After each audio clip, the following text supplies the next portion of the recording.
മുസാഫഹത്ത് ചെയ്ത ഓരോരുത്തർക്കും കുറേ ദിവസത്തേക്ക് തങ്ങളെ കൈ പിടിച്ച കൈക്ക് സുഗന്ധം ബോധ്യപ്പെടും.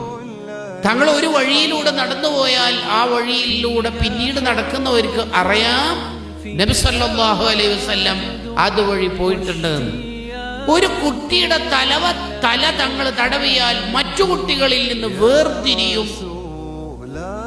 ഈ കുട്ടിയുടെ തലയിലുള്ള കസ്തൂരിയേക്കാൾ പരിമളമുള്ള ഗന്ധത്തിൽ നിന്ന് വേർതിരിയും. ഈ കുട്ടിയുടെ തലയിൽ ഷറഫാക്കപ്പെട്ട കൈ കൊണ്ട് തടവിയിട്ടുണ്ട്.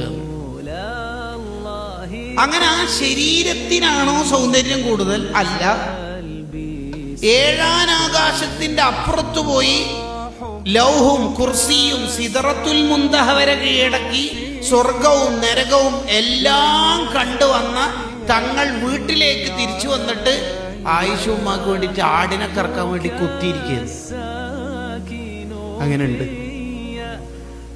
അള്ളാഹുവിനോട് നേരിട്ട് ഡയറക്റ്റ് കണ്ട് സംസാരിച്ചു വന്ന തങ്ങൾ സൊഫിയ ബീവിക്ക് ഒട്ടകത്തിന്റെ മേലെ കയറാൻ കഴിയാത്തോണ്ട് കാല് നീട്ടിയിട്ട് പറയാണ്, സൊഫിയ പേടിക്കണ്ട, എന്റെ കാല് കോണിപ്പടിയാക്കിയിട്ട് എന്റെ കാലിന്റെ മേലെ ചവിട്ടിയിട്ട് കയറിക്കോളി.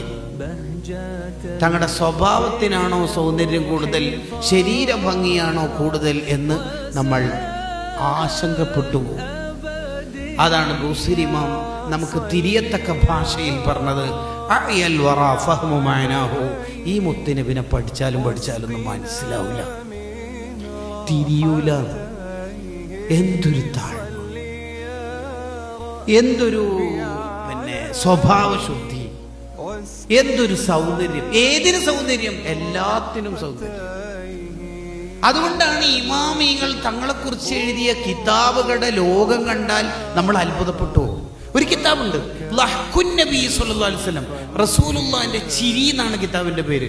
അതേ മുസന്നിഫിന് വേറൊരു കിതാബുണ്ട്, തബസ്സുമുൻ നബി സല്ലല്ലാഹു അലൈഹി വസല്ലം, റസൂലുള്ളാഹിന്റെ പുഞ്ചിരി. മുത്തുനബി ചുണ്ട് തുറന്ന കിതാബ്, പൂട്ടിയ കിതാബ്. തങ്ങളുടെ വാഹനത്തിന്റെ പിന്നിൽ ഇരുന്നവരെ കുറിച്ച് കിതാബുണ്ട്. 42 സ്വഹാബിമാരുണ്ട് തങ്ങളുടെ പിന്നിൽ ഇരുന്നവർ, വാഹനത്തിൽ, കുതിരയിൽ, കഴുതയിൽ, ഒട്ടകത്തിൽ ഒക്കെ. അവരെ കുറിച്ച് കിതാബുണ്ട്. തങ്ങളുടെ പക്കലിൽ നിന്ന് 100 ഒട്ടകം വീതം കിട്ടിയ ആൾക്കാരെ കുറിച്ച് കിതാബുകളുണ്ട്. കണ്ടോ എന്തെല്ലാം കിതാബ്.